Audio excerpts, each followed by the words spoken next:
عزیز لفظ امرا پہ غور کریں. امرا بھی عورت کو کہتے ہیں, نساء بھی عورت کو کہتے ہیں, زوجہ بھی عورت کو کہتے ہیں. لیکن علماء نے لکھا ہے کہ اللہ کے پیغمبر کے لیے حضور کی بیویوں کو اللہ نے وہ عظمت دی, وہ شان دی, وہ مقام دیا کہ حضور کی کسی بیوی کو قرآن نے امرا کے لفظ سے نہیں یاد کیا. اس کو یوں سمجھیں, مثلا آج آپ دیکھیں ایک آدمی کی مثال کے طور پہ دو بیویاں ہوں اور پہلی بیوی سے بیٹا ہو اور اس سے آپ پوچھیں کہ بیٹا یہ کون ہے تو کہے گا امرأۃ ابھی, یہ میرے باپ کی عورت ہے. بات کو سمجھیں, یعنی اگر ایک آدمی سنے کہ اس بیچارے کی پہلی بیوی فوت ہو گئی, دوسری شادی کر لی, اولاد پہلی بیوی سے, اب اس نے دوسری شادی کر لی ہے تو چاہے دوسری بیوی اس کو کتنا عزت دے, احترام دے, لیکن جب اس بچے سے آگے کوئی پوچھے گا کہ بیٹا یہ بیوی کون ہے, وہ کہے گا امرأۃ تو ابھی میرے باپ کی بیوی ہے. وہ کبھی یہ نہیں کہے گا. اور اگر اس کی ماں کے بارے میں کوئی پوچھے تو وہ یہ نہیں کہے گا امرأۃ, وہ کہے گا امی, میری ماں ہے. حالانکہ امی کہنے سے وہ عورت ہی رہے گی, لیکن وہاں وہ ماں کے لفظ سے پکارے گا, ہاذہ امی, یہ تو میری ماں ہے. اور دوسری جو ہے حالانکہ وہ اس کے باپ کی بیوی بن چکی ہے, لیکن کہے گا نہیں امرأۃ تو ابھی یہ میرے باپ کی عورت ہے. تو اس لیے لفظ عورت میں, امرأہ میں اور زوج میں جو فرق ہے اس میں اللہ تبارک و تعالیٰ سمجھنے کی توفیق دے کہ زوج کا معنی ہوتا ہے جو دو جوڑے, جیسے مثلا آپ دیکھتے ہیں نا, یہ ایک آپ جوتی لیں تو جوڑا ہے, وہ برابر ہے, تو لفظ زوج جو ہے وہ برابری کا معنی دے رہا ہے, وہ لفظ امرأہ میں نہیں ملتا.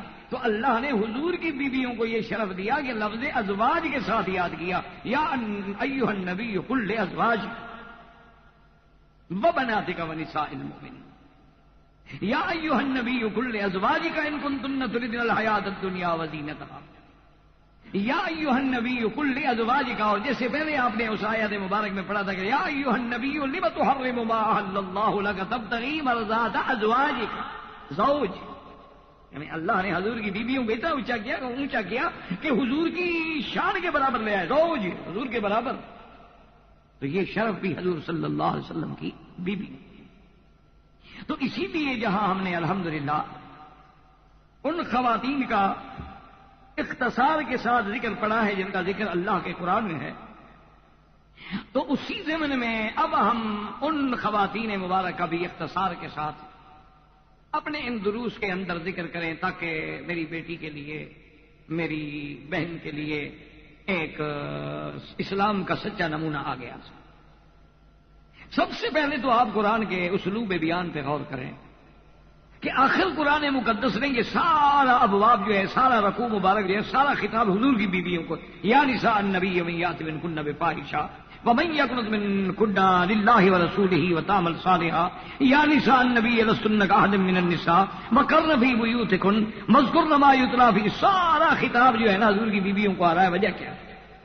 اسی لیے تو بہت سارے ہمارے جدید ماڈرن مولوی جو ہیں نا وہ بیچارے مغالطے میں پڑ گئے کہ انہوں نے کہا یہ پردے شردے کا حکم تو حضور کی بیویوں کے لیے, ہمارے لیے تو ہے ہی نہیں.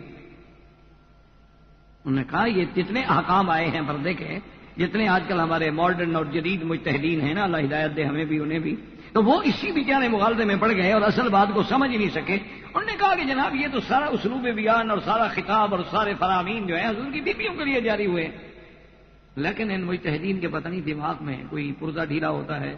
حالانکہ اتنا بھی نہ سمجھ سکے کہ یعنی حضور کی بیویوں کو پردہ کرنے کی ضرورت تھی, یعنی ان کو تو خطرہ تھا, ہماری بیٹیوں کو خطرہ نہیں.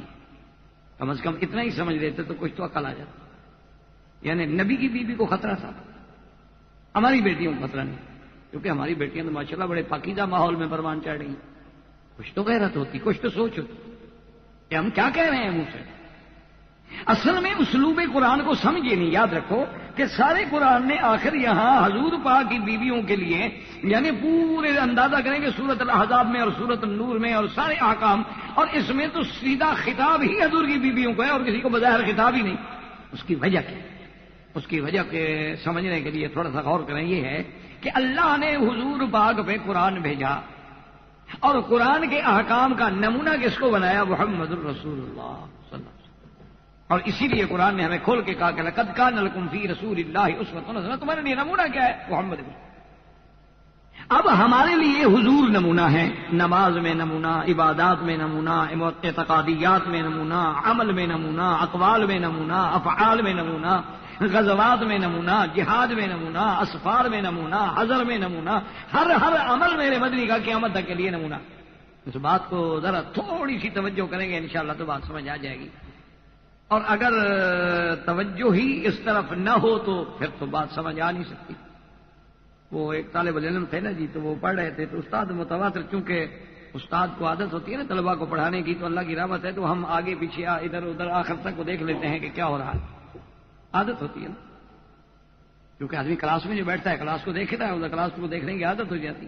اچھا وہ طالب سمجھتا ہے استاد مجھے نہیں دیکھ رہا، لیکن استاد دیکھ رہا ہو، یہ الگ بات ہے کہ وہ محبت سے چپ ہو جائے۔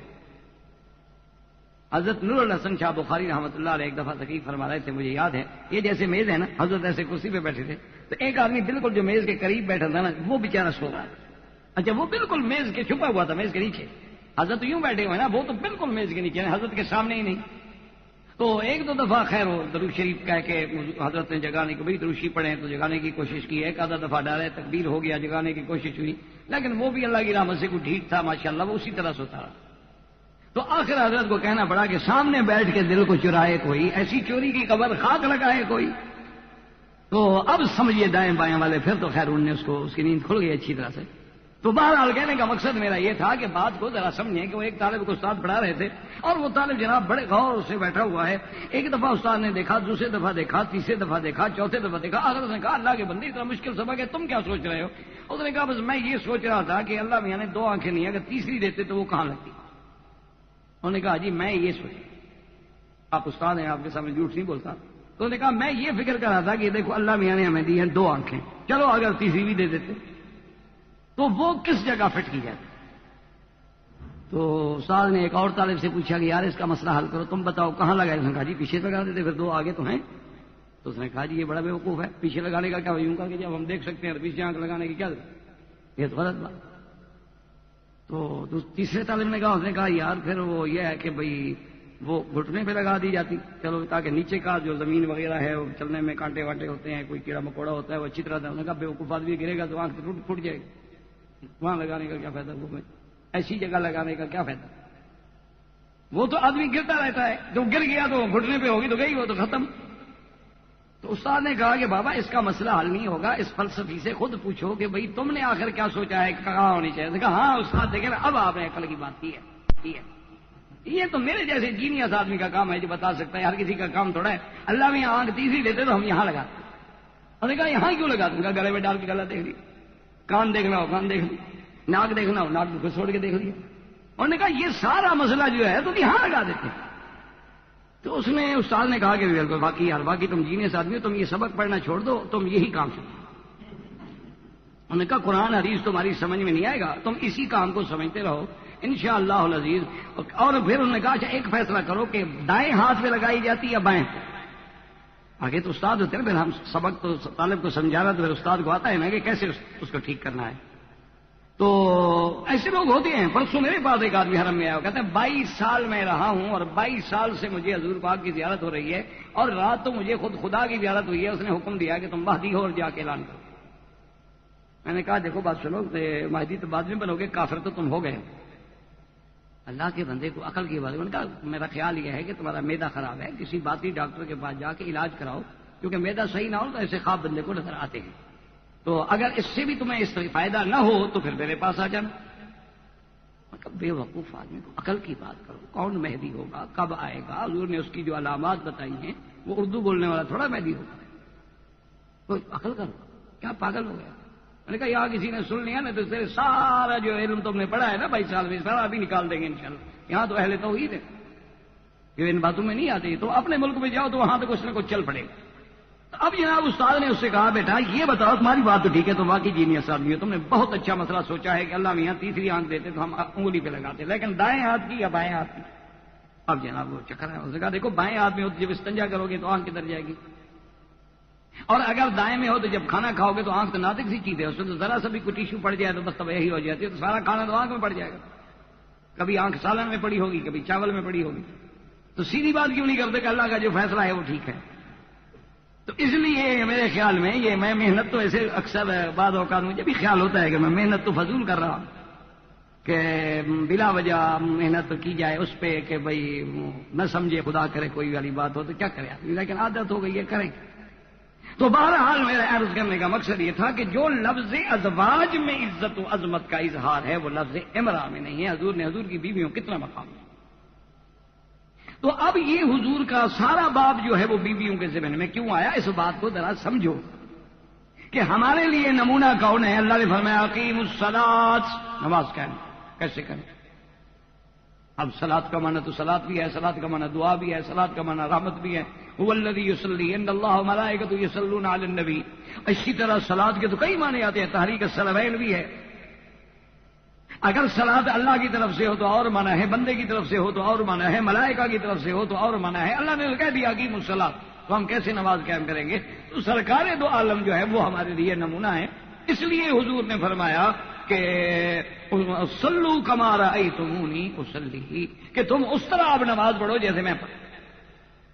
تو اس لیے اب بات کو سمجھیں کہ حضور نماز میں، عبادات میں، حج میں، روزے میں، اقوال میں، اعمال میں، افعال میں، غزوات میں، جہاد میں بحیثیت شوہر، بحیثیت باپ، بحیثیت بیٹا، بحیثیت رضائی بیٹا، بحیثیت دوست، بحیثیت ساتھی، ہر لحاظ سے میرا مدنی ہے کامل نمونہ۔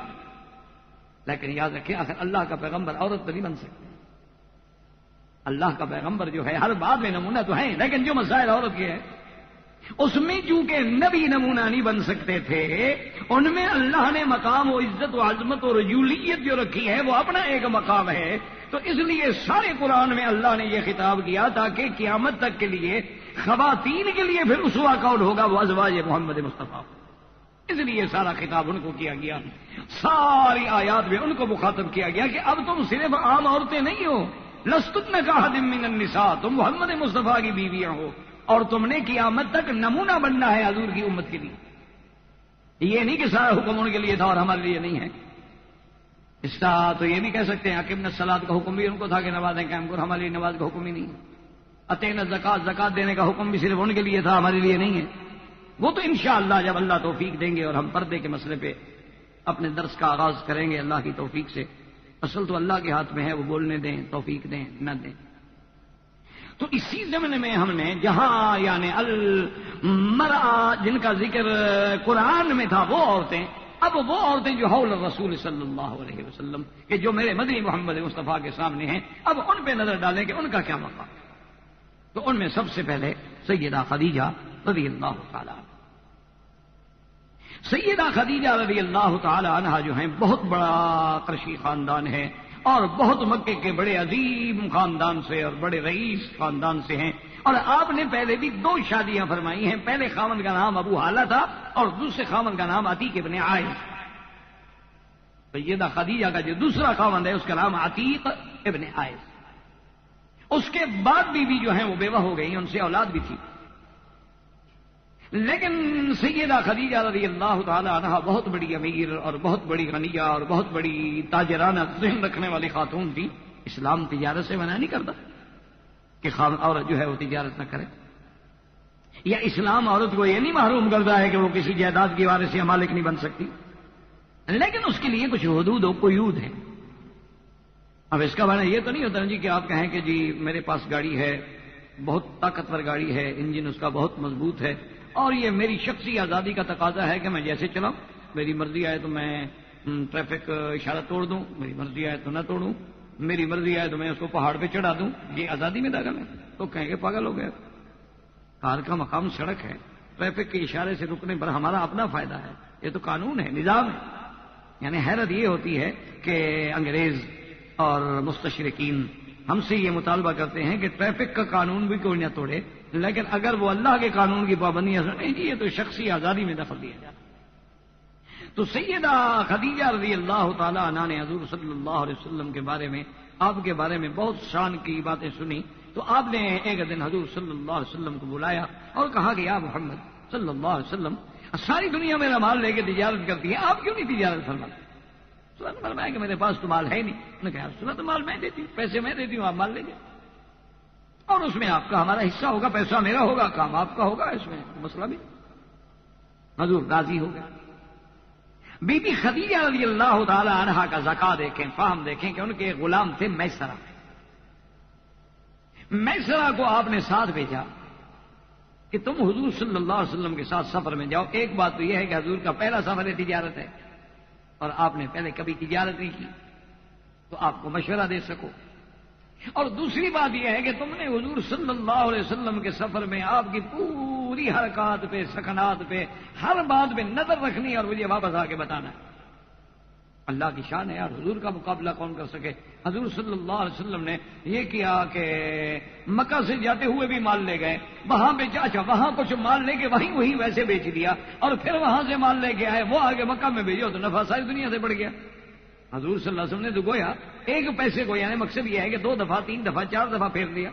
کیونکہ جو تاجر ہوتے ہیں نا وہ کہتے ہیں کہ ٹھیک ہے آپ کے پاس 10,000 ہے، لیکن اگر آپ اس کو 10 دفعہ گھما دیں تو گویا آپ نے 1 لاکھ سے بزنس کر لیا. تو حضور صلی اللہ علیہ وسلم جب واپس آئے تو سب سے زیادہ نفع، سب سے زیادہ فائدہ. اور بی بی نے میسرہ کو بلایا، اس نے کہا اس کے علاوہ مجھے بتاؤ. اس نے کہا خدیجہ واللہ خدا کی قسم میں نے ایسا نوجوان اپنی زندگی میں نہیں دیکھا. کیا صادق، سچ بولنے والا، امانت والا، دیانت والا، ساتھیوں کی خبر رکھنے والا، دکھ سکھ میں ساتھ دینے والا، کسی مظلوم پر ظلم ہو تو برداشت نہ کرنے والا. میں نے ایسی صفتوں والا نوجوان جو ہے زندگی میں کبھی دیکھا نہیں ہے خدیجہ. اصل میں تو بی بی خدیجہ یہی چاہتی. یہ ہوتا ہے خاندانی عورتوں کا مقام. سیدہ خدیجہ رضی اللہ تعالی عنہ اس سوچ میں آئی کہ جب اتنا اللہ نے آپ کو شان دی ہے تو کیا ایسا ہو سکتا ہے کہ میری شادی حضور سے ہو جائے، میرا نکاح حضور سے ہو جائے. لیکن بی بی صاحبہ، بی بی خدیجہ سوچتی تھی کہ بھئی اب میری عمر جو ہے وہ بہت زیادہ ہے، 40 سال میری عمر ہے، اور حضور صلی اللہ علیہ وسلم کان شابا، آپ کی عمر 25 سال. اور اس کے علاوہ یہ ہے کہ حضور صلی اللہ علیہ وسلم کا شباب، آپ کی عمر کا تقاضا، اور پھر میں پہلے 2 خاوند یعنی 2 شادیاں کر چکی ہوں حضور صلی اللہ علیہ وسلم. تو اب بی بی خدیجہ اسی فکر میں ہے کہ آپ کی ایک سہیلی ہے جن کا نام تھا بی بی نفیسہ، ان کا نام تھا بی بی نفیسہ. تو بی بی نفیسہ جب آئیں سیدہ خدیجہ کی خدمت میں تو دیکھا کہ متفکر ہیں. تو اس نے کہا کہ کیا بات ہے؟ اس نے کہا کہ بات تو یہ ہے. تو اس نے کہا ایسی کوئی بات نہیں ہے، اگر تم کہو تو میں حضور صلی اللہ علیہ وسلم سے بات کروں. اس نے کہا مجھے خوف آتا ہے، ڈر لگتا ہے کہیں حضور انکار نہ کریں. بی بی نفیسہ نے کہا کہ دیکھیں اس مسئلے میں آپ تردد نہ کریں، ہمیں حضور صلی اللہ علیہ وسلم کے سامنے ایک بات تو رکھنی چاہیے. تو اس نے کہا کہ ٹھیک ہے میری طرف سے تو تمہیں اجازت ہے. بی بی نفیسہ آئی اور حضور صلی اللہ علیہ وسلم سے آگے پوچھا کہ یا رسول اللہ آپ شباب ہیں اور اللہ نے آپ کو جمال دیا ہے، کمال دیا ہے، حسن دیا ہے، آپ شادی کیوں نہیں فرماتے؟ حضور صلی اللہ علیہ وسلم نے فرمایا کہ نفیسہ بماذا اتزوج، میں کس چیز سے شادی کروں؟ میرے پاس تو پیسہ ہے ہی نہیں، مال ہے ہی نہیں، دولت ہے ہی نہیں. تو بغیر دولت کے، بغیر پیسے کے، بغیر مال کے کیسے شادی ہو سکتی؟ اس نے کہا کہ یا رسول اللہ اچھا میں اگر ایک آپ کو تجویز دوں اس پہ آپ غور کریں. تو حضور نے فرمایا کہ ہاں بتاؤ.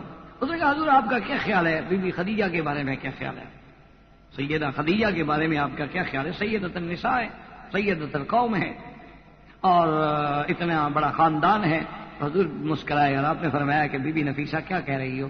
خدیجہ اتنی مالدار عورت ہے اور میرے پاس تو کوئی پیسہ نہیں، کوئی دولت نہیں، کوئی دنیا نہیں، اس کے برابر کا گھر نہیں، میرے ساتھ کیسے وہ شادی کرے گی؟ اس نے کہا یا رسول اللہ آپ یہ فرمائیں کہ کیا اگر وہ شادی کرنے پہ راضی ہو جائے تو آپ کو قبول ہے؟ کہا یا نفیسہ خدیجہ سے شادی کرنے کا کون آدمی انکار کر سکتا ہے مکے میں؟ اللہ نے اس کو عزت دی ہے، نسب دیا، سب دیا. تو اس نے کہا کہ یا رسول اللہ پھر آپ کو مبارک ہو، میں یہ ساری باتیں جو کہہ رہی ہوں یہ خدیجہ ہی نے تو کہی ہیں، مجھے اسی نے تو بھیجا ہے. فرضی رسول اللہ صلی اللہ علیہ وسلم، حضور راضی ہوئے اور آپ کا نکاح کا خطبہ جو ہے وہ ابو طالب نے حضرت علی رضی اللہ تعالیٰ عنہ کے بارے میں. اور جب حضور صلی اللہ علیہ وسلم کا نکاح ہو گیا، حضور صلی اللہ علیہ وسلم کا نکاح ہو گیا، خطبہ ہو گیا، شادی ہو گئی، تو سیدہ خدیجہ الکبریٰ رضی اللہ تعالی عنہا نے اس خوشی میں اتنی بڑی خیرات کی اور اتنے بڑے جانور ذبح کرائے مکے میں کہ پورا اہل مکہ جو تھا وہ دنگ رہے. کیوں؟ حضور کے ساتھ نکاح ہو جانا کوئی معمولی سی بات تو نہیں. اور مفسرین اور مورخین نے یہ بھی لکھا ہے کہ اللہ کی شان یہ ہے کہ اس شادی میں بی بی حلیمہ بھی تشریف لے آئی جو حضور کی رضائی والدہ ہے، ان کو بی بی خدیجہ نے دعوت دی. انہوں نے کہا کہ ہاں میرے بیٹے کی شادی ہے تو میں کیسے نہیں آؤں. تو انہوں نے بھی شرکت کی، اور پھر جب وہ واپس جانے لگی فاحدت بمالہا، بی بی خدیجہ نے انہیں پیسے، دولت، بکرے، دمبے، گائیں، اونٹ، اتنا مال دیا کہ بی بی حلیمہ کہتی ہے کہ میری بستی والے دیکھ کے حیران ہو گئے کہ اتنا مال کیسے ملا. میں نے کہا تمہیں پتہ نہیں میں محمد کی ماں ہوں صلی اللہ علیہ وسلم، میں محمد مصطفیٰ کی ماں ہوں، میرے بیٹے کی شادی تھی تو مجھے شادی کی خوشی میں یہ ملا. پھر یہ وہ سیدہ خدیجہ رضی اللہ تعالی عنہا ہیں کہ جن کی محنتوں سے حضرت زید اسلام میں آئے بما خاندان.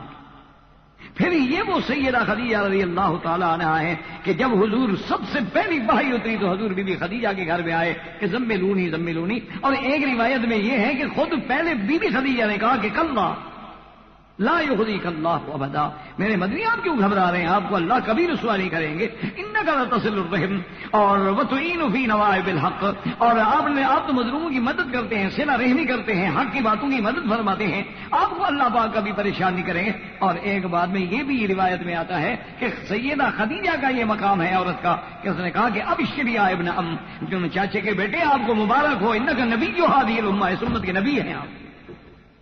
تو یہ مقام یعنی سب سے پہلی شہادت دینے والی، سب سے پہلی گواہی دینے والی، اور مقام نبوت کو اپنی آغوش عاطفت میں لے کے سہارا دینے والی کون ہے؟ سیدہ خدیجہ رضی اللہ عنہا.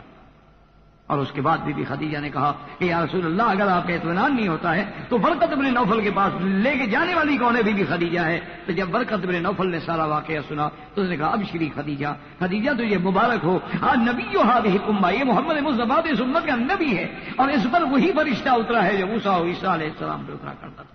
تو اللہ نے ایسی بیوی عطا فرمائی سیدہ خدیجہ رضی اللہ تعالیٰ عنہا. اور خدا کی قدرت دیکھیں کہ اللہ کے نبی کی تمام اولاد جو ہے وہ سیدہ خدیجہ سے، حضور کے بیٹے حضرت عبداللہ، حضور کے بیٹے حضرت قاسم، حضور کی بیٹیاں بی بی رقیہ، بی بی ام کلثوم، بی بی زینب، بی بی فاطمہ رضوان اللہ علیہم، یہ ساری اولاد جو ہے بی بی فاطمہ سے، بی بی خدیجہ سے ہے.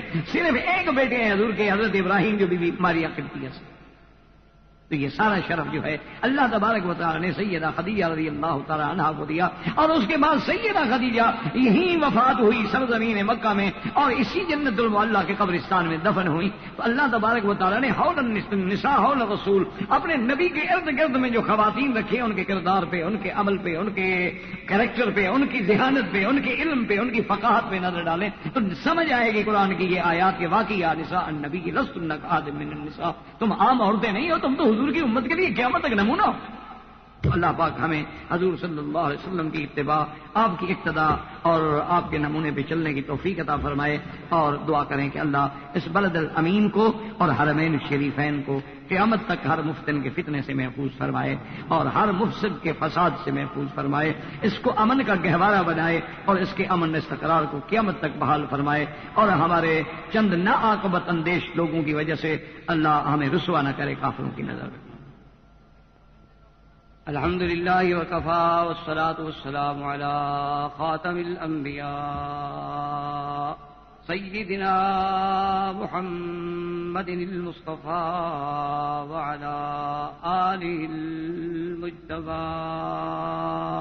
برادران اسلام، واجب الاحترام بزرگوں، دوستوں، بھائیوں، عزیز نوجوانوں، الحمدللہ اللہ کی رحمت سے سلسلہ دروس مکانت البراۃ المسلمہ یعنی مسلمان عورت کا مقام جو جاری ہے، اس میں ہم نے الحمدللہ ان خواتین مبارکہ کا ذکر کیا کہ جن کا کسی نہ کسی ضمن میں اللہ نے اپنے قرآن میں ذکر کرنا ہے. اور اس کے بعد ہم ان محترمہ مکرمہ واجب الاحترام والتکریم خواتین جو اہل بیت رسول، ازواج رسول صلی اللہ علیہ وسلم ہیں، ان کا ذکر پڑھ رہے ہیں تاکہ ہماری بیٹیوں کے لیے، ہماری بہنوں کے لیے حضور صلی اللہ علیہ وسلم کا اسوہ حسنہ، آپ کا مقتدی ہونا، آپ کا نمونہ ہونا خارجی زندگی میں تو آسان ہے، لیکن داخلی زندگی جو ہے وہ ما سوائے حضور کی ازواج مطہرات کے کوئی ہمیں سمجھا ہی نہیں سکتا. اور اسی زمن میں یہ بھی دیکھیں کہ اللہ نے عورت کی کتنی بڑی عزت و عظمت بخشی. اس کو اتنا بڑا مرتبہ ملا ہے کہ کبھی وہ پیغمبر کی ماں ہے، اسے اپنی گود میں کھلاتی ہے، اور کبھی وہ کسی پیغمبر کی زوجہ مطہرہ ہے جو اس کے سارے گھر کے نظام کو سنبھالتی ہے، اور کبھی وہ پیغمبر کی بیٹی ہے۔ تو یہ جو مراتب اسلام اللہ نے عورت کو بخشے ہیں، اس سے بھی آپ کو اندازہ ہوگا اور سننے والوں کو اندازہ ہوگا کہ عورت کا کتنا بڑا مقام ہے کہ اللہ تبارک و تعالی نے اس کو یعنی اپنے انبیاء کے لیے، اپنے رسل کے لیے، اپنے عباد صالحین کے لیے منتخب فرمایا، اور پھر ان کی زندگی ہر مسلمان خاتون کے لیے اسوہ اور نمونہ۔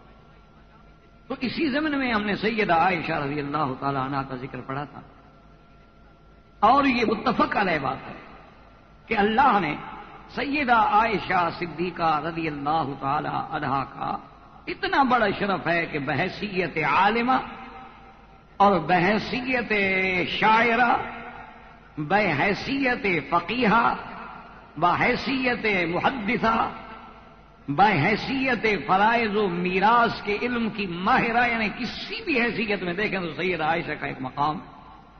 تو اس سے ہماری خواتین کو یہ سبق ملتا ہے کہ اسلام کسی کے علم پہ پابندی نہیں لگاتا کہ خواتین علم حاصل نہ کریں۔ خواتین تو اتنا بڑی عالمہ بنی کہ وہ مفسرہ بھی ہیں، محدثہ بھی ہیں، فقیہ بھی ہیں، بلکہ حضور نے فرمایا کہ آدھا دین سیکھنا ہو تو عائشہ سے سیکھو۔ اور سیدہ عائشہ کا اتنا بڑا مقام ہے کہ جن کے بارے میں حشام ابن عروہ فرماتے ہیں کہ عائشہ سے زیادہ شان نزول آیات قرآنیہ کا اور زیادہ عالم میں نے کوئی نہیں دیکھا، کہ جن کو قرآن کی ایک ایک آیت کا شان نزول یاد تھا کہ یہ آیت کیوں نازل ہوئی، کہاں نازل ہوئی، کس لیے نازل ہوئی۔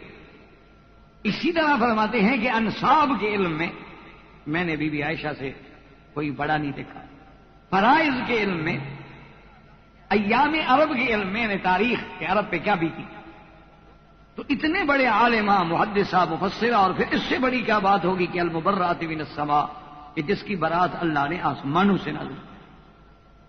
ایک تو ہے نا کہ ہم سطحی طور پہ قرآن پڑھیں اور ایک سطحی طور پہ بغیر تدبر و تفکر کیے ہوئے گزر جائیں، لیکن آپ اگر اندازہ کریں گے اور غور کریں گے تو آپ اندازہ کریں کہ اللہ کو جہاں حضور کی شان مطلوب ہے، جہاں حضور صلی اللہ علیہ وسلم کا مقام اور عزت شان مطلوب ہے، وہاں ایک عورت کی عزت کا کتنا بڑا اہتمام ہے کہ اللہ قرآن نازل کر دے۔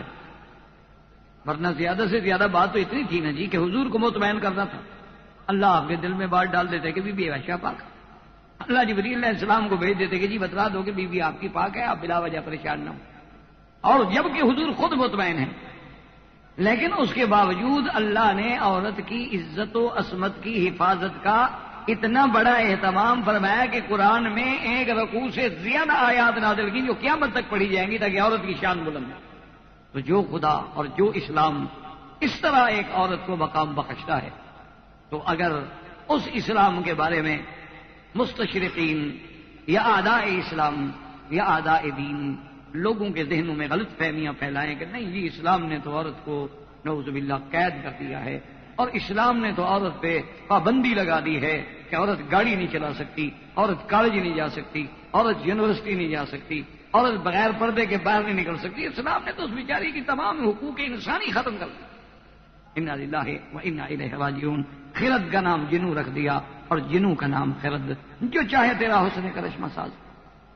اب اس کے بعد سیدہ حفصہ بنت عمر بن الخطاب رضی اللہ تعالی عنہا، سیدہ حفصہ رضی اللہ تعالی عنہا یہ سیدنا امیر المؤمنین حضرت عمر کی بیٹی۔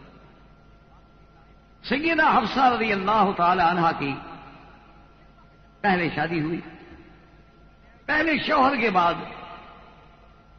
جب سیدہ خنیس بن حذافہ آپ کے شوہر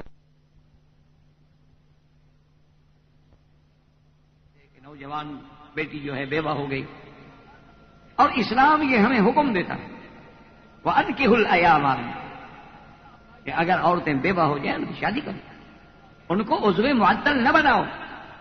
جیسے بعض مذاہب جو ہیں خاوند کے مر جانے کے بعد بعض تو اس کو عورت کو بھی زندہ ساتھ جلا دیتے ہیں جو ستی کی رسم ہے، اور بعض لوگ جو ہیں اگر مہربانی کریں اس کو زندہ نہ جلا دیں تو گویا وہ پھر بھی وہ زندہ درگور ہوتی۔ اس کو نفرت کی نگاہ سے دیکھا جاتا ہے، وہ کبھی اچھا لباس نہیں پہن سکتی، وہ بیچاری کبھی سنگار نہیں کر سکتی، کبھی کسی شادی اور تقاریب میں شریک نہیں ہو سکتی کہ دیکھو جی یہ تو خامد کا سر کھا گئی، خامد کا سر کھا گئی، بیوہ ہے بیوہ ہے، اس کو تو کسی دلہن بیچاری کے قریب ہی نہ جانے دو نا، تاکہ اس کی بدنصیبی اس کو چمٹ جائے گی۔ لیکن اسلام کہتا ہے کہ نہیں، اگر عورت بیوہ ہو گئی تو اس کی بھی شادی ہونی چاہیے، وہ اس میں معطل بن کے نہ رہے، وہ باقی زندگی اپنی بیچاری اس طرح تو نہ گزارے کہ ایک ماں باپ کے گھر میں ایک قیدی ہے پڑی ہے۔ اسلام نے اس کو حقوق دیے، اور اسلام دیکھیں عورت کی کتنی حفاظت کرتا ہے۔ وہ کہتا ہے کہ خامند کے مرنے کے بعد جب 4 مہینے 10 دن گزر جائیں عدت وفات کے، تو اب اس کو چاہیے کہ وہ غسل کرے، اچھے کپڑے پہنے، تاکہ اپنے آپ کو خطبے کے لیے تیار کرے کہ کوئی اس کو خطبہ کرے نکاح کے لیے۔ اب اس کے سوگ کے دن ختم ہو گئے۔ انشاءاللہ اللہ نے اگر توفیق بخشی تو یہ پھر احکام کے باب میں جب ہم پہنچیں گے، جہاں نکاح کے، طلاق کے اور اس کے علاوہ جو خواتین سے متعلق احکامات ہیں، اللہ پاک نے اگر توفیق بخشی، کیونکہ ساری چیز تو اللہ کے ہاتھ میں ہے، وہ چاہیں تو بیان کرنے دیں اور چاہیں تو نہ کریں۔ تو اب سیدہ حفصہ رضی اللہ تعالی عنہا کے بارے میں امیر المؤمنین حضرت عمر رضی اللہ تعالی عنہ کو فکر، تو حضرت عمر رضی اللہ تعالی عنہ نے خود جانے کے بعد خود جا کے سیدنا ابی بکر رضی اللہ تعالی عنہ کی خدمت میں یعنی طریقے سے، عنایت سے، احترام سے، عزت سے بات کی کہ میری بیٹی جوان ہے، بیوہ ہو گئی ہے، میں اس کے لیے پریشان ہوں، آپ بھی ذرا اس مسئلے میں غور کریں۔ والدین تو پھر طریقے سے بات کرتے ہیں کہ احترام بھی قائم ہو، عزت بھی قائم ہو۔ تو سیدنا ابو بکر رضی اللہ تعالی عنہ خاموش، کوئی جواب۔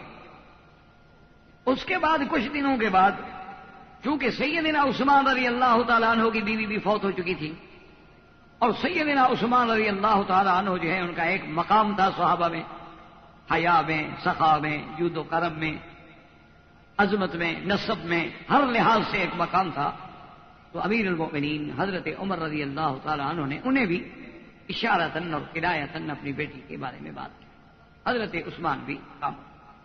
اب جب دونوں خاموش ہو گئے تو امیر المؤمنین سیدنا عمر بن الخطاب رضی اللہ تعالی عنہ کو غصہ، کیونکہ سیدنا عمر ویسے بھی طبیعت میں ان کے جلال زیادہ تھا، تو آپ کی طبیعت میں انتہائی شدید غصہ آیا، اور انہوں نے سرکار دو جہاں رحمت دو عالم سیدنا محمد الرسول اللہ صلی اللہ علیہ وسلم کی خدمت میں جا کے عرض کیا کہ یا رسول اللہ، اللہ کی شان ہے، آپ جانتے ہیں کہ اگر میرا بھی ایک مقام ہے، عمر بن الخطاب ہے، اور پھر کوئی بیٹی والا جو ہے وہ نہیں جاتا ہے لڑکے والوں کے پاس۔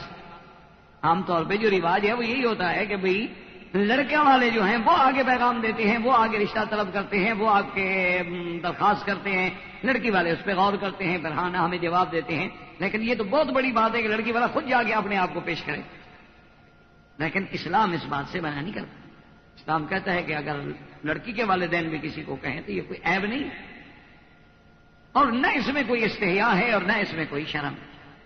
تو انہوں نے کہا کہ یا رسول اللہ، ارسط علی ابی بکر، میں نے یہ قصہ حضرت ابو بکر پہ رکھا، تو سیدنا ابی بکر رضی اللہ تعالی عنہ سکت، ابی بکر آپ خاموش ہو گئے، اور اس کے بعد میں نے بے عینی ہی یہی درخواست جو ہے سیدنا عثمان رضی اللہ تعالی عنہ کی خدمت میں کی، وہ بھی خاموش ہو گئے۔ یا رسول اللہ، میرے لیے تو ایک بہت بڑا شاک گزرا ہے، آدمی جواب تو دینا، کم از کم ہاں اور نہ ہمیں جواب دے۔ بالکل خاموش ہو جانا جو ہے یہ مجھے سمجھ نہیں آیا۔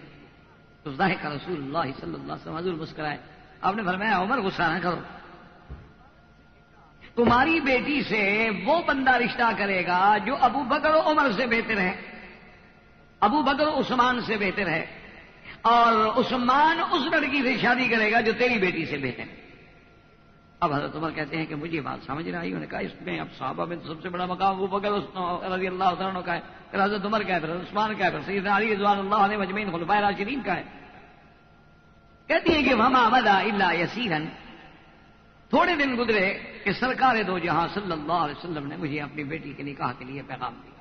تو اب مجھے مسئلہ سمجھ آیا کہ ہاں میری بیٹی سے وہ نکاح کرے گا جو عثمان سے افضل ہے، کیونکہ محمد مصطفیٰ سب سے افضل ہے، ان سے افضل کون سے؟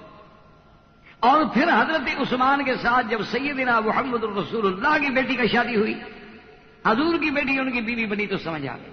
میں نے کہا الحمدللہ اللہ کا شکر ہے کہ اب مسئلہ حل ہوا کہ عثمان کی جو بیوی بنی وہ باقی میری بیٹی سے افضل ہے، کیونکہ یہ عمر کی بیٹی ہے، وہ محمد رسول اللہ کی بیٹی صلی اللہ علیہ وسلم. تو سیدنا حفصہ رضی اللہ تعالی عنہا بھی امہات المؤمنین ازواج رسول اللہ صلی اللہ علیہ وسلم کے زمرے میں داخل. اور ایک دفعہ جیسے کہ واقعہ تحریم میں آپ پڑھ چکے ہیں، سیدہ حفصہ رضی اللہ تعالی عنہا کو حضور صلی اللہ علیہ وسلم نے ناراض ہو کر طلاق. جب ناراض ہو کر طلاق دے دی تو ایک روایت میں آتا ہے کہ جبریل علیہ السلام آئے، حضور کی خدمت میں حاضر ہوئے اور آ کے کہا فلیراجعھا، یعنی یہ اللہ کی طرف سے حکم ہے، ورنہ جبریل اپنی طرف سے تو نہیں کہہ سکتے، کیونکہ جبریل علیہ السلام تو فرشتوں کا تو مقام یہ ہے کہ لا یعصون اللہ ما امرهم ویفعلون ما یؤمرون، وہ تو اللہ کی نافرمانی کرتے نہیں اور وہ کرتے ہیں جو حکم ہوتا ہے. تو اسی سے اندازہ کریں کہ ایک عورت کا کتنا مقام ہے، ورنہ طلاق ہو گئی. آج موجودہ دور جو اپنی آزادیوں پہ، جو اپنے حقوق انسانی پہ، جو حقوق نسوانی پہ، جو حقوق نساء پہ بہت بڑے منازع ہیں، ان کا حال دیکھ لیں کہ ان کے ہاں کیا ہوتا ہے. بلکہ الٹا عورتیں طلاق کے مطالبے کرتی ہیں، ان کے نزدیک کوئی اس کا احساس نہیں ہے. لیکن اللہ نے جبریل کو حکم دیا اور جبریل علیہ السلام نے آ کے عرض کیا یا رسول اللہ فلیراجعھا، بی بی حفصہ سے آپ رجوع کر دیں، طلاق ختم کر دیں، سلو فرما لیں. فإنها صوامۃ قوامۃ، وہ تو بڑی عبادت گزار ہے، اللہ کی بندی روزے دار ہے اور ہمیشہ روزے سے اور عبادت سے رہتی. تو آپ اندازہ فرمائیں کہ اللہ نے، اسلام نے کتنا بڑا مقام ہے کہ ایک عورت کی تکلیف کو اللہ پاک نے حکم دے کے ختم کیا. حضور صلی اللہ علیہ وسلم نے بی بی حفصہ رضی اللہ تعالی عنہا سے مراجعہ، آپ نے گویا رجوع فرما لیا اور وہ طلاق جو تھی وہ ختم. سنو، اور یہ مقام بھی سیدہ حفصہ رضی اللہ تعالی عنہا کا ہے. یعنی آپ اندازہ فرمائیں کہ حضرت عمر جیسا آدمی رضی اللہ تعالی عنہ، یعنی امیر المومنین عمر، جو اپنے زمانے کا ایک عبقری ہے، محدث ہے، اور جس کے بارے میں اللہ کے نبی کا یہ قول مبارک نقل کیا جاتا ہے کہ اگر نبوت کا دروازہ بند نہ ہوتا تو حضرت عمر کو بھی نبی بنا.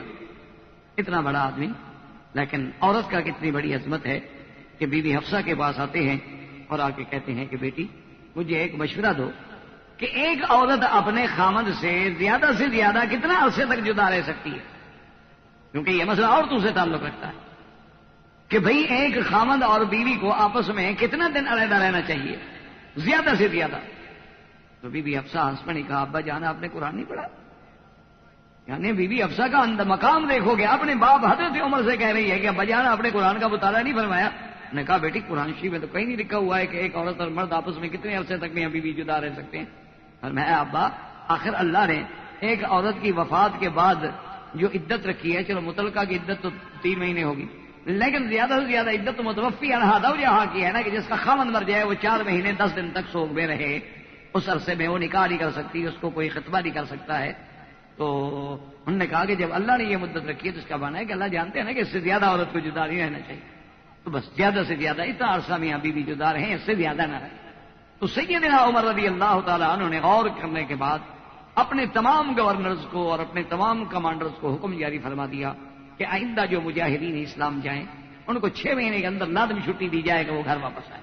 یعنی ان کا اس طرح رکھا جائے معاملہ کہ ایک آدمی جائے اور ایک آدمی گھر واپس آ جائے، اس کے بدلے دوسرا چلا جائے، پھر وہ 6 مہینے میں واپس آ جائے، پھر یہ چلا جائے، تاکہ خواتین کی اور میاں بیوی کی آپس میں زیادہ سے زیادہ دوری نہیں ہونی چاہیے.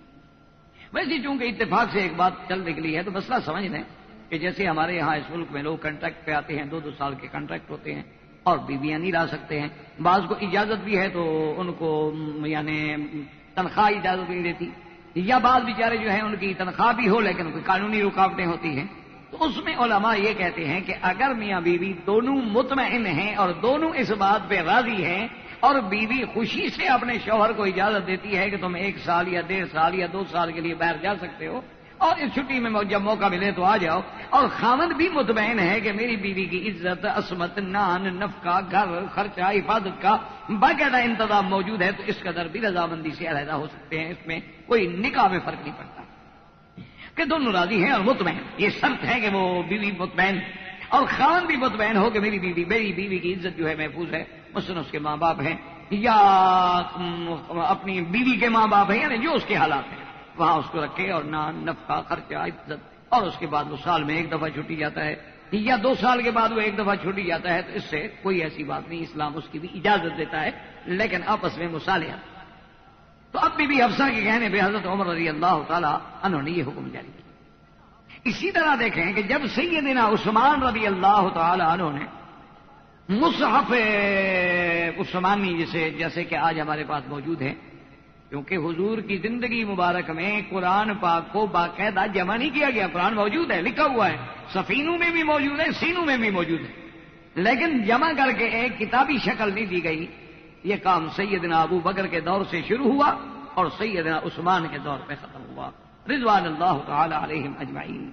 اور پھر سیدنا عثمان رضی اللہ تعالی عنہ نے ایک اور بھی ماشاءاللہ امت پہ احسان کیا، کیونکہ قرآن تو 7 قراتوں سے پڑھا جاتا ہے، قرآن کی تو 7 قراتیں ہیں، انزل القرآن والا 7 احرف، لیکن اگر وہ 7 قراتیں ہی رائج کی جاتی تو دنیا میں اختلاف پیدا ہو جاتا، ایک آدمی کچھ پڑھ رہا ہے، دوسرا آدمی کچھ پڑھ رہا ہے، اور تیسرا آدمی کچھ پڑھ رہا ہے، اور ہم اجمی لوگ تھے، ہم نہ سمجھ سکتے کہ یہ تو قرات کا اختلاف ہے، فرق کوئی نہیں پڑتا ہے۔ قال اركبوا فيها بسم الله مجريها یا مجریها اللہ الذي خلقكم من ضعف یا من ضعف بھی قرات ہے، کوئی بات نہیں۔ لیکن جو لوگ بیچارے عاجم ہیں، جن کو پتہ نہیں ہے لغت عربیہ کا، اللہ کے قرآن کے معانی کا، تو ان کے لیے تو بڑی مشکلات ہو جاتی۔ تو پھر حضرت عثمان رضی اللہ تعالی عنہ نے جو نسخے تیار کرائے تو ان کو ایک قرات میں دے، تاکہ باقی قراتیں ورنہ تو 7 قراتیں لکھی جاتی، 7 کہ یہ قرات ہے، یہ قرات ہے، یہ قرات، آپ نے ایک قرات میں جمع کر دیا تاکہ پورے عالم کے اندر جو قرآن پہنچے وہ ایک قرات پہ ہو۔ ہاں کسی نے کوئی دوسری قرات سے حاصل کرنا ہے تو پڑھ لیں، جیسے اب بھی ہمارے مدارس میں ایسے مدارس موجود ہیں جہاں باقاعدہ ماشاءاللہ 7 قراتیں پڑھائی جاتی، باقاعدہ تعلیم دی جاتی ہے بچوں کو، اور ان کو بتایا جاتا ہے کہ فلاں ہر فلاں قاری کے نزدیک یوں پڑھا جاتا ہے اور فلاں قاری کے نزدیک یوں پڑھا جاتا ہے، لیکن پوری امت کے لیے ایک قرات پہ قرآن جو ہے وہ جمع کر دیا گیا۔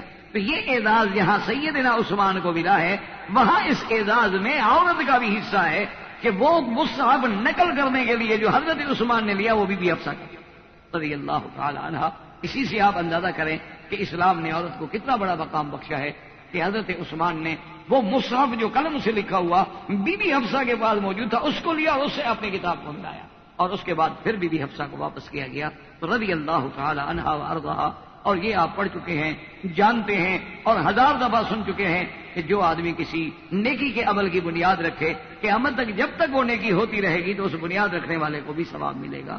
تو جیسے قرآن پڑھنے کا ثواب اصحاب ثلاثہ کو ملے گا، اسی طرح قرآن پڑھنے کا ثواب بی بی حفصہ کو بھی ملے گا جن کے نسخے سے استفادہ کیا گیا رضوان اللہ تعالی علیہن اجمعین۔ اب اسی طرح یہ بھی ازواج رسول پاک میں، اسی طرح اب بی ام حبیبہ رضی اللہ تعالی عنہا بنت ابی سفیان، بی ام حبیبہ جو ہے ان کا نام جو ہے وہ نام ہے رملہ، اصل میں ان کا نام جو ہے رملہ بنت ابی سفیان، ام حبیبہ تو کنیت ہے، ورنہ اصل نام جو ہے بی بی صاحبہ کا وہ رملہ ہے۔ تو اب جناب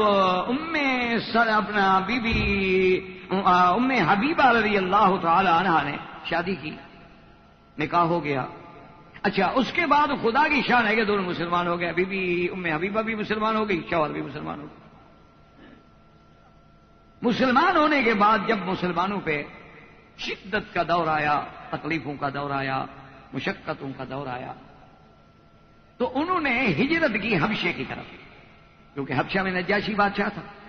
اچھا وہ خدا کی شان ہے کہ نجاشی بادشاہ جو ہے وہ یعنی ابھی اسلام تو نہیں لایا تھا اور وہ دین عیسیٰ علیہ السلام میں تھا، لیکن اللہ نے اس کو بڑا عدل، بڑا انصاف، بڑی رحم کہ وہ اپنی رعایا پہ بے انتہا شفقت ہے۔ تو تمام صحابہ کرام رضوان اللہ علیہم اجمعین کی جن کی زندگیاں سرزمین مکہ میں گزارنی مشکل ہو گئی، اللہ کی زمین تنگ ہو گئی، تو انہوں نے حبشہ ہجرت کی۔ ان میں بھی ام حبیبہ بھی ہیں ان کے شوہر۔ اب بھی ام حبیبہ کہتی ہیں کہ میں جب وہاں حبشہ میں پہنچی تو ایک رات میں کیا دیکھتی ہوں کہ میں نے اپنے خامند کو بڑی مکروہ اور بڑی گندی شکل میں دیکھا خواب، اور میں ڈر گئی کہ بھئی میرے خامند کی اس شکل میں اتنی کبھی شکل تھی، اتنی مکروہ شکل تھی اور ڈراؤنی شکل تھی کہ میں ڈر گئی اور میری نیند کھل گئی۔ لیکن میں نے خامند کو تو نہ بتایا، لیکن مجھے پریشانی ہو گئی کہ کوئی بات ہے، کیونکہ جو لوگ صالح ہوتے ہیں، عورت ہو یا مرد ہو، ان کے خواب بھی سچے ہوتے ہیں۔ آپ کے ہمارے خواب تو یہ ہوتے ہیں نا کہ جو سارا دن ہم باتیں کرتے رہتے ہیں وہی رات کو دماغ میں آ گئی، وہی ہمارے خواب بن گئے. ہمارے خواب تو اس قسم کے ہوتے ہیں. لیکن وہ بی بی صاحبہ چونکہ بہرحال یعنی مسلمہ ہے، مومنہ ہے، مہاجرہ ہے، تو کہتی ہے میں نے خواب دیکھا اور اپنے خاوند کو بڑی ہی بری شکل میں پایا تو میں گھبرا گئی کہ یا اللہ یہ کیا بات. تو فرماتی ہیں کہ وما مدا، کچھ دن ہی گزرے کہ میرا خاوند جو ہے اسلام چھوڑ کے نصرانی بن گیا. اب مجھے وہ خواب سمجھ آیا، ہاں میں نے جو خواب دیکھا تھا اس خواب کا مطلب تھا، کیونکہ اس کے دماغ میں یہ تھا کہ یہاں کا بادشاہ جو ہے وہ نصرانی ہے تو ہمیں شاید نصرانی بننے میں فائدہ ہوگا، یہ ہوگا وہ ہوتا ہے نا، آدمی لالچوں میں آ جاتے ہیں. جیسے آج کل تو اللہ معاف فرمائے معمولی سی بھی بات تو لوگ مذہب بدل دیتے ہیں، لوگ اپنے دین کو بدل دیتے ہیں، اپنے حالات کو بدل دیتے ہیں. تو بی بی صاحبہ کہتی ہیں کہ اب اس نے مجھ پہ دباؤ ڈالنا شروع کیا کہ تم بھی دین نصارہ قبول کرو. بی بی ام حبیبہ نے کہا کہ یہ تو ناممکن، میں تو کسی حال میں دین اسلام کو نہیں چھوڑتا. اب سیدھی بات ہے کہ جب دین اسلام کو قبول کرنے کے بعد چھوڑ دیا جائے تو وہ مرتد ہو جاتا ہے. ایک تو ہے نا اسلام کو قبول کیا ہی نہیں، بات کو سمجھے. اسی لیے بعض دشمنان اسلام، یہ بھی ایک بہت بڑا ایشو ہے جس پہ اسلام کے خلاف زہر اگلتے ہیں کہ دیکھو جی عجیب ان کا مذہب ہے، کہتے ہیں کہ جو ہمارے مذہب کو چھوڑے اس کو قتل کر دو. ان کے نبی کا فرمان ہے صلی اللہ علیہ وسلم من ارتد عنکم عن دینہ فاقتلوہ او کما قال رسول اللہ صلی اللہ علیہ وسلم، کہ جو دین اسلام کو چھوڑ کے مرتد ہو جائے اس کی سزا جو ہے واجب القتل. کہتے ہیں دیکھو جی یہ اچھی بات، ہم ہر کسی کو آزادی دیتے ہیں کہ مسلمان ہو جاؤ، ہم نے تو کبھی منع نہیں کیا. ہمارے کتنے ہندو مسلمان ہو جاتے ہیں، کتنے یہودی مسلمان ہو جاتے ہیں، کتنے نصرانی مسلمان ہو جاتے ہیں، کتنے سکھ مسلمان ہو جاتے ہیں. لیکن یہ پہلا مذہب ہے کہتے ہیں کہ نہیں نہیں نہیں مسلمان ہو گئے جو آدمی پھر ہندو ہو گیا تو قتل کر. یہ تو بڑا ظلم ہے. دیکھو جی انسانی حقوق پہ ڈاکہ ہے. حالانکہ یہ بھی اسلام کے خلاف ایک ناروا الزام. اسلام تو اس بات کا قائل ہی نہیں کہ کسی کو جبر کر کے اسلام کے لیے مجبور کیا جائے کہ جی تم اسلام لاؤ. وہ ایک لطیفہ ہے نا جی کہ ہمارے پٹھان بھائی ہوتے تو جذباتی ہے نا، اللہ تبارک تعالیٰ رحمت کرے، کام پہلے کرتے ہیں سوچتے بعد میں. تو اتفاق سے ایک پٹھان جو تھا وہ گاڑی کے ڈبے میں بیٹھا ہوا، تو اس نے دیکھا کہ بھئی ایک ہندو جو ہے وہ بھی اسی ڈبے میں سوار ہوا. وہ بھی بیچارہ کسی اسٹیشن سے کوئی ہندو تھا وہ چڑھا ہے. بس اب خان صاحب کا دماغ جو تھا نا جی وہ میٹر تھوڑا سا گھوم گیا. اس کے بعد اس نے کہا کہ بھئی دیکھو کچھ کلمہ.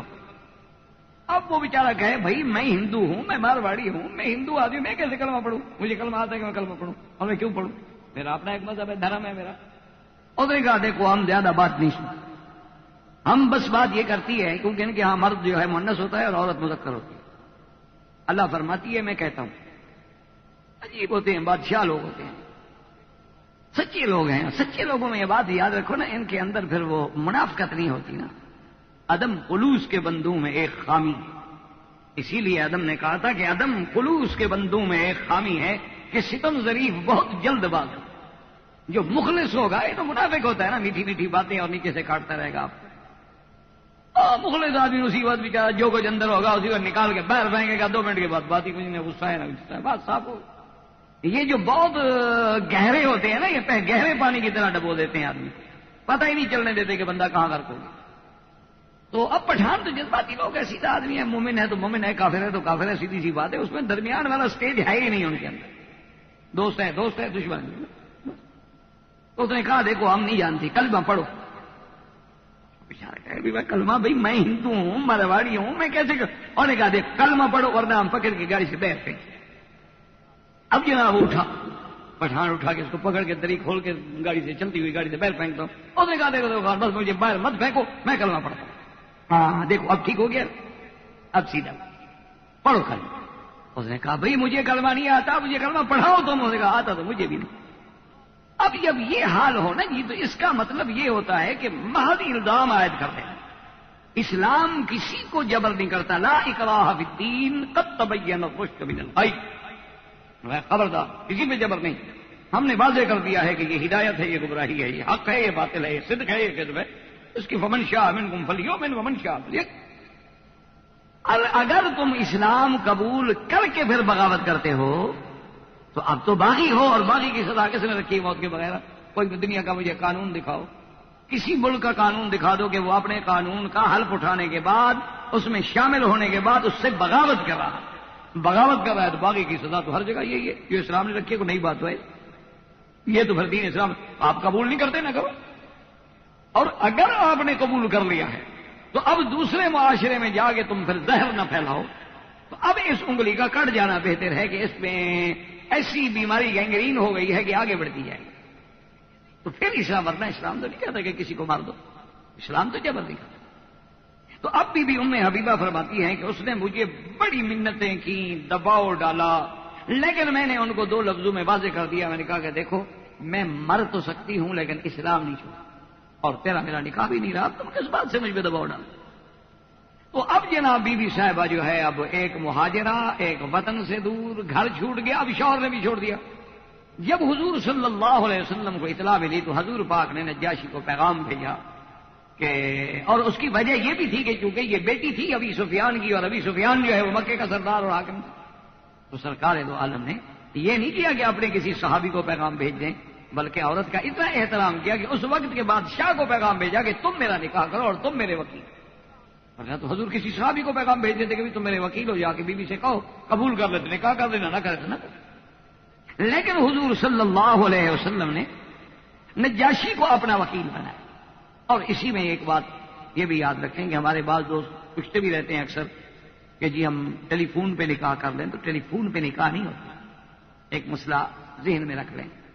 اس کی وجہ کیا ہے؟ وجہ یہ ہوتی ہے کہ علماء نے لکھا ہے کہ ٹیلی فون پر آواز تبدیل ہو جاتی ہے، اور ٹیلی فون پر کوئی دوسرا بندہ بھی آپ کی آواز آسانی سے نقل کر کے بات کر سکتا ہے۔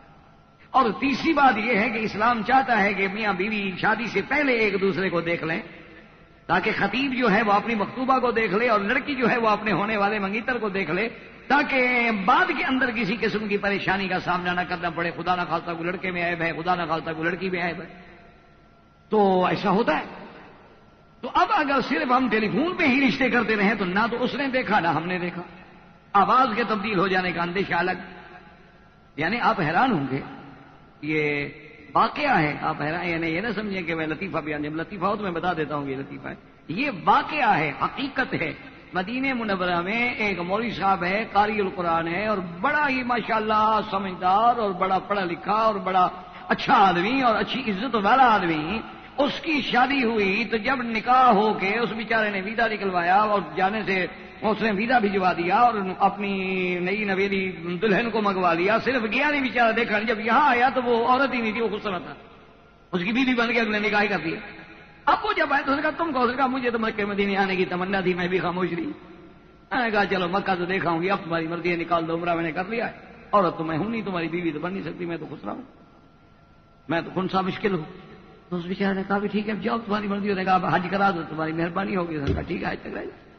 تو یہ واقعات ہو جاتے ہیں، اس لیے اسلام یہ کہتا ہے، اور بڑی آسانی ہے کہ تم مکہ مکرمہ میں ہو، ملازم ہو، چھٹی نہیں ملتی، تم اپنے والد کو، چاچا کو، بھائی کو، کسی قابل اعتماد دوست کو ایک کاغذ پہ وکیل بنا دو کہ جی آپ مسمی فلاں فلاں میری طرف سے وکیل ہیں، فلاں لڑکی جو ہے فلاں کی بیٹی ہے، فلاں محلے کی، فلاں علاقے کی، اس کا میری طرف سے جا کے ایجاب قبول کر لیں، 2 آدمی کوئی گواہی ڈال کے ان کو خط ڈال دیں، وہ جا کے نکاح کر دیں، بات ختم ہو گئی۔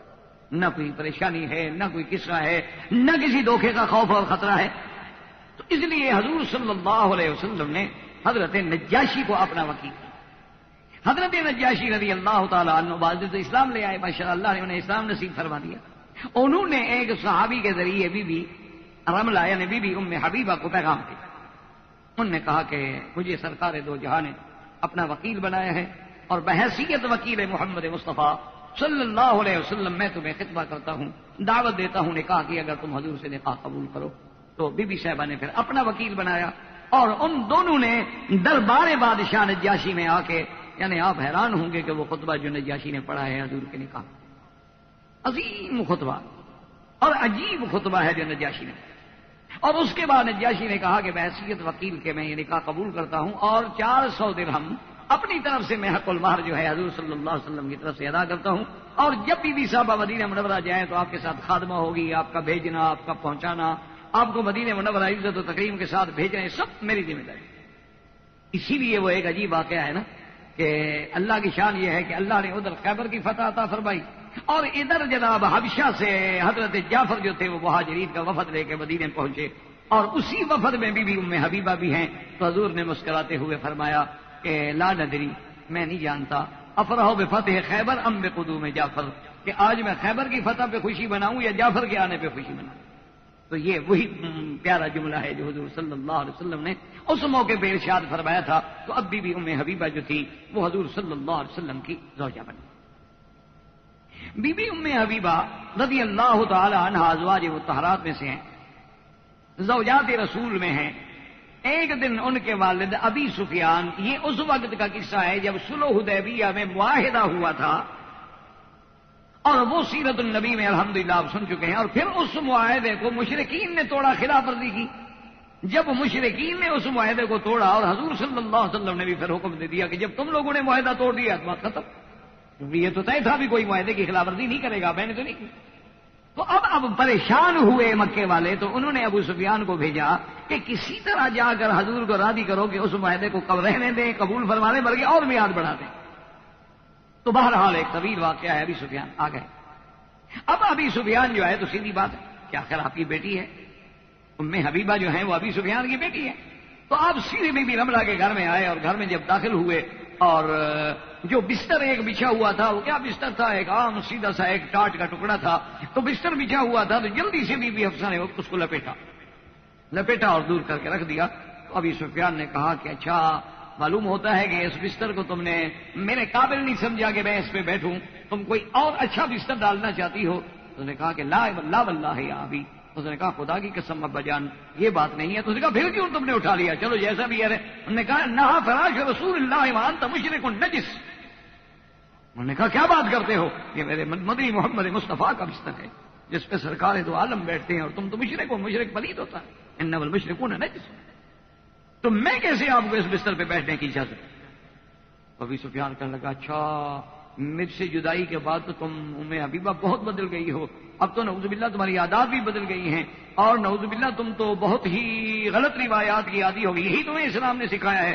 نے کہا ابا جان ہدانی اللہ وہدانی الاسلام، اسلام نے تو مجھے بہت بڑی ہدایت دی ہے، کاش کہ تم اسلام قبول کرو اور تمہیں پتہ لگے کہ اسلام کیا ہے۔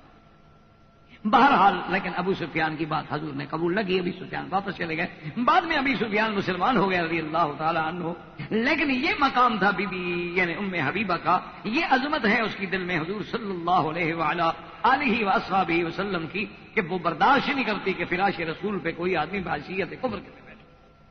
ام حبیبہ رضی اللہ تعالی عنہ کا بھی ایک عظیم مقام۔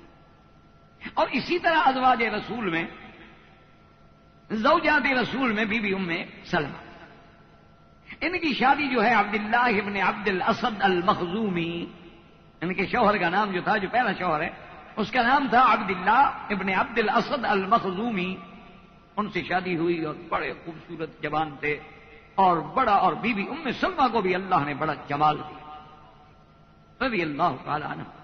اور بی بی ام سلمہ کے جو والد ہیں ان کا لقب تھا زاد الرکب، بی بی ام سلمہ کے جو والد ہیں ان کا لقب تھا زاد الرکب، کیوں؟ اس لیے کہ وہ سفر میں حضر میں کسی کی تکلیف ہوتی کہتے چلو یہ بھی میں برداشت کر لوں گا، اچھا یہ بھی یار تمہارا یہ قرضہ میں اٹھا لوں، اچھا بھی تمہارا یہ مسئلہ بھی میں حل کر دوں گا، اچھا بھی تمہیں یہ تو پریشان، اچھا یہ بھی میرے اوپر رکھ دیں۔ اس لیے ان کا لقب ہی ہو گیا کہ زاد الرکب ہے، اتنے بڑے عظمت والے لوگ تھے۔ بی بی ام سلمہ نکاح ہو گیا۔